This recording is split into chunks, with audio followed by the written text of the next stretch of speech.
Wow, nampaknya kamu lagi kenal saya daripada saya sendiri. Saya pun tak tahu bila saya kononnya dibayar, siapa yang bayar dan berapa jumlah yang saya terima. Sekarang dah hujung bulan. Saya boleh cakap terus terang, bagi akaun bank saya tinggal sikit je.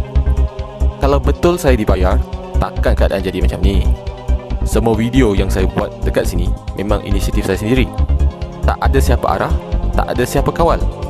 Ada juga video yang saya buat berdasarkan apa yang saya dengar daripada akar Rombi, suara rakyat biasa. Senang cerita, kalau tak ada sebab, benda tu takkan timbul. Tapi takkan sebab benda kamu nak jadi polis politik. Nak tentukan apa orang boleh cakap, apa tak boleh cakap. Rakyat pun ada peranan sebagai semak dan imbang. Cuma yang kelakar, bila tengok balik profil yang kuat komen tu, semua akaun kunci, posting pun sikit. Jadi sekarang saya nak tanya balik, yang kononnya dibayar tu kamu ke? Sekadar tanya je.